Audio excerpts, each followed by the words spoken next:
लोग देखता है तो कहता है भाई ये लोग पागल है, क्या कर रहा है, रोड पे काहे निकले हैं? वो क्या करते हैं आप? देखिए, पागल तो सब है इस संसार में। अगर कौन पागल नहीं है, हम आपको प्रमाणित करेंगे। इस संसार में हर एक व्यक्ति पागल है। कोई धन के लिए पागल है, कोई सुंदर स्त्री के लिए पागल है, कोई पद पोजीशन के लिए पागल है। हर एक व्यक्ति देखिए, अगर उसका कोई फील्ड है ना, उस फील्ड के पीछे वो पागलपन है। अगर पागलपन ना हो ना, तो वो सक्सेस नहीं होगा।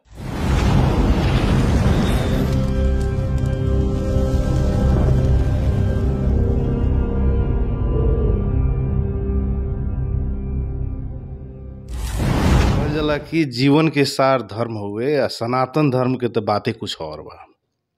आ सनातन धर्म अर्थात हिंदू धर्म सत्य के मार्ग पे ले जाला, अध्यात्म से जोड़ेला, भगवान से संबंध बनावेला आ जीवन खुशहाल आ सहज बनावेला। लेकिन इ धर्म के भी विभिन्न अपने के माने वाला विधि बा, संस्था बा। ओही में के एगो इस्कॉन कह के एगो ऑर्गेनाइजेशन बा जवन की हरे कृष्ण के नाम जपत अगाड़ी बढ़ रहल बा। विश्व के 200 से ज़्यादा देश में 7 से मंदिर बा। ओमे लगभग लाखों अनुयायी लोग बा, समर्थक लोग बा।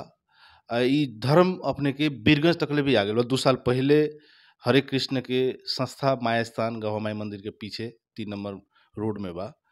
यह संस्था अभी बीरगंज में फागुन 12 गते अर्थात फरवरी 24 के दिन घंटाघर से बृहत जगन्नाथ रथ यात्रा के आयोजन कर रहल बा। एकर पत्रकार सम्मेलन भी हो गइल बा। हमनी के साथ में इस्कॉन बीरगंज के गुरुजी बानी, यहाँ के प्रमुख बानी। यहाँ के संसारिक नाम रमन यादव रोहतहट गौर के बानी। अभी के नाम यहाँ के रूप सनातन दास। आई बाबा जी से हमनी के हिंदी में संवाद शुरू कर रहल बानी सा। गुरु जी नमस्ते, स्वागत बा। नमस्ते, नमस्ते। बीरगंज का जो कार्यक्रम है इसका क्या उद्देश्य है, इसमें क्या क्या होगा? देखिए, वीरगंज में हम लोग जगन्नाथ जी का यात्रा करने जा रहे हैं। जो आपको पता है कि 4 धाम मध्य एक धाम जगन्नाथपुरी धाम है, और जो जगत के नाथ जगन्नाथ हैं। तो जगन्नाथ जी वीरगंज नगरी वासी को दर्शन देने के लिए वीरगंज नगरी में पधार रहे हैं, विराजमान हो रहे हैं। और साथ ही साथ हम बहुत सारे गरीब दुखी लोगों के लिए विशेष प्रसाद की व्यवस्था भी की है। और धर्म का जो विज्ञान है, जिस विज्ञान के माध्यम से हम अपने वास्तविक जीवन का ध्येय क्या है, उद्देश्य क्या है, इसको पता कर सकते हैं, प्रस्तुत करेंगे। विश्व के बहुत सारे बड़े बड़े गुरु लोग आएंगे और आपको क्यों वो हमारे सनातन हिंदू धर्म को स्वीकारे। विदेशी मलेच्छ लोग बाहर के जो गाय के मांस काट कर खाते थे, बेविचार करते थे, गलत संग करते थे, वो आज खुद सदाचारी होकर सूरज के आगे दीप दिखाने जैसे हमारा ही धर्म को आकर हमें सिखा रहे हैं। क्योंकि भगवान गीता में कहते हैं कि सहस्त्र बहुत सारे हजारों करोड़ों लोग में से चुने चाने लोग, बुद्धिजीवी लोग इस मार्ग में आते हैं। तो विदेशी लोग जो है, वो लोग संसार को देख लिया, भोग लिया, बड़े बड़े गगनचुंबी बिल्डिंग है, पैसा है, दुनिया, खुशी नहीं मिला। बाद में बोला भाई थोड़ा इसको भी देखे, तो इसमें सेटिस्फेक्शन मिला उसको। तो आज वो लोग हमारे धर्म को स्वीकार करके इधर आनंद मग्न है। जाइए वृंदावन में हजारों विदेशी लोग साड़ी लगा के घूंघट में हरे कृष्ण हरे राम संस्कारी बन गए हैं। जैसे कलयुग का 4,32,000 एज है, समझ रहे, ठीक है। तो इस युग के 5,000 वर्ष बीत चुके हैं, ठीक है। और कलयुग के 16,000 वर्ष को स्वर्ण युग बोला जाता है, ठीक है, जिसमें से 5,000 युग बीत गए, बचा अब 10,000, लगभग 10-11,000। तो 10,000 वर्ष के बाद कलयुग पूर्ण रूप से अपना प्रकोप दिखाएगा। लेकिन ये बीच का जो 10,000 एज है, अब धर्म का ही राज है। शास्त्र इसका प्रमाणित किया था, प्रेडिक्शन किया गया है। अब धर्म उठ गया है, अब इस तरह का इंक्लाइन मतलब माने कि उठा हुआ है। 10 वर्ष 10,000 से होगा तो धीरे धीरे क्या हो जाएगा, डाउन हो जाएगा। इसीलिए अभी का जो राज्य होगा धर्म परायणता होगा, धर्म निरपेक्ष नहीं होगा। जैसे धर्म परायणता राज्य होने से व्यक्ति को सेटिस्फेक्शन मिलते हैं, और धर्म निरपेक्षता होने से जब मानो नून अपना धर्म को त्याग दे तो उसको नमकीन नहीं कह सकते ना। चीनी अपना धर्म को त्याग दे तो उसको हम चीनी नहीं कहेंगे। बीरगंज का जो रथ यात्रा है इसका मतलब रूट कौन सा है और टाइमिंग क्या रहेगा आप? रूट घंटाघर से शुरू होकर आदर्श नगर जो पुराना बस पार्क है वहाँ पे जाके एंडिंग होगा। अलखिया मठ होते मेन रोड होते होते और वहाँ पे हम लोग स्टेज परफॉर्मेंस करेंगे। सांस्कृतिक कार्यक्रम, प्रसाद होगा, 4-5 हज़ार लोगों के लिए प्रसाद वितरण है। तो जगन्नाथ राजा जो है रथ पे आता है, तो हम लोग बहुत विशेष रथ मंगा रहे हैं धरान से। हाँ, 1 टन का है बड़ा रथ, वो आ रहा है और जगन्नाथ, बलदेव, सुभद्रा भी आ रहे हैं। बड़ा पूरा अपने खुशी प्रसन्न मुद्रा में आ रहे हैं आप सबको दर्शन देने के लिए। अमन यादव से रूप सनातन दास कैसे बने आप? थोड़ा अच्छा। वो प्रसंग हम छेड़ते हैं। कैसे मतलब इस्कॉन की तरफ आप आकर्षित हुए, आबद्ध हुए, वो थोड़ा वो घटनाक्रम बताएं। और मैं जब बैचलर ग्रेजुएशन कर रहे थे काठमांडू में मेडिकल, तो लगभग 19-20 वर्ष की उम्र था मेरा उस समय। उसी समय से मैं गीता को जब अध्ययन किया तो गीता हमको एक बड़ा साइंटिफिक ग्रंथ लगा, क्योंकि हम जो पढ़े थे फिजिक्स में law of conservation of energy और टाइम ऑफ रिलेटिविटी थ्योरी, ये सब उस श्लोक को और जो उन लोग को थ्योरी था मैचिंग होता था। इन भगवत गीता एक विज्ञान लगा हमको और इस विज्ञान के माध्यम से मैं प्रभावित हुआ। और ऐसा कहा गया है शास्त्र में कि कोई पूर्व जन्म के ही अपने पुण्य कर्म से ही भगवान के प्रति लोग का आकर्षण होता है। अच्छा, मतलब आपको तानने का मतलब इस संस्था से जोड़ने का कोई सदस्य तो होगा, चाहे आपको प्रेरणादायी हुए इंसान होंगे कोई कि आपको जोड़े, कौन थे वो? एक था डॉक्टर राहुल और दूसरे थे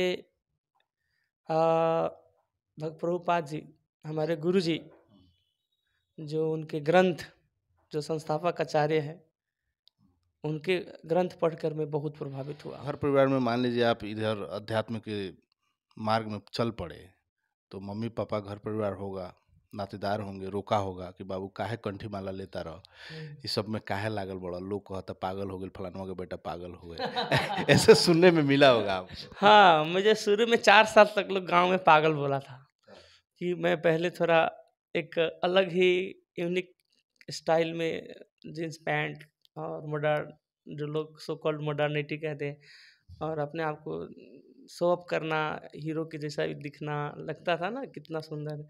लेकिन सब कुछ त्याग कर डायरेक्ट धोती कुर्ता में आकर तिलक धारण करना, लगता है कि इसको शायद कुछ कुछ न कुछ घटना घटा होगा, या तो कुछ एग्जाम में फेल हुआ होगा, या तो इसका पिता माता पैसा नहीं दिया होगा। और पिता माता, मेरा मेडिकल में भी नाम निकला था एमबीबीएस में, और कांतिपुर में मेरा बड़ा फोटो भी आया था।